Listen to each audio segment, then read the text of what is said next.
Labor's betrayal budget is your cost of living pain. Labor's boasting about a surplus while people skip meals to pay the rent. So much for no one left behind. Labor's budget betrays renters, mortgage holders, students, disabled people and everyone doing it tough.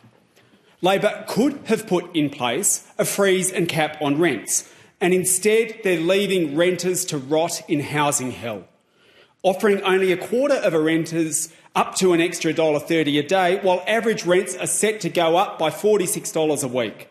3/4 of renters get nothing but unlimited rent rises. A fraction of renters get only an extra $1 a day in rent assistance, while this budget gives the country's wealthy and property investors $1,290 every second. Labor could have ended tax handouts for wealthy property investors that are stopping renters from buying their first home. And instead, there's $174.5 billion in tax handouts for the wealthy and property investors. Labor could have made billionaires and big corporations pay more to fund dental into Medicare, make childcare free and cancel all student debt. But to do so, Labor would have had the guts to take on the big corporations, and they simply don't have those guts. And instead, Labor decided to give every politician in this place and every billionaire a $4,500 a year tax cut while everyday people struggle. It is getting harder and harder to tell Liberal and Labor apart. People have every right to be angry about a budget that finds $764 billion for defence but can't find a cent to raise the rate of job seeker or youth allowance.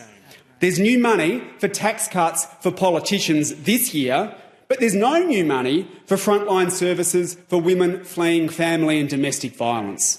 There's no new money for protecting the environment, and Labor's spending almost $50 billion in fossil fuel subsidies. So there's money for the bad guys and Band-Aid answers for you.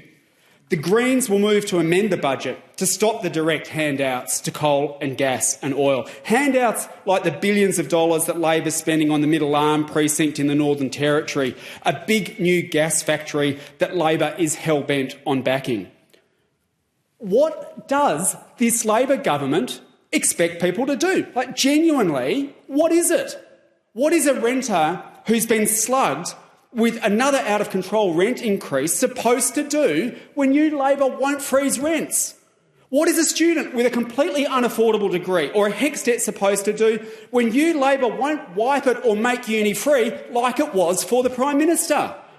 What is a single mum trying to escape a violent partner supposed to do when you Labor won't fund the critical frontline services for people experiencing violence? The crises that we're in, inequality, housing, climate, they're caused and fuelled by Liberal and Labor, by their actions in government and their refusal to take on the billionaires and the big corporations. Yet they're throwing people to the wolves to face the consequences. And when people ask for help, what do? They get spin or scraps or nothing. No wonder people are fed up with politics. It's the government's responsibility to deliver a budget that makes our lives better. That's what we vote them in to do. And right now, Labor could be making the choices to improve our lives, and once again they're choosing not to.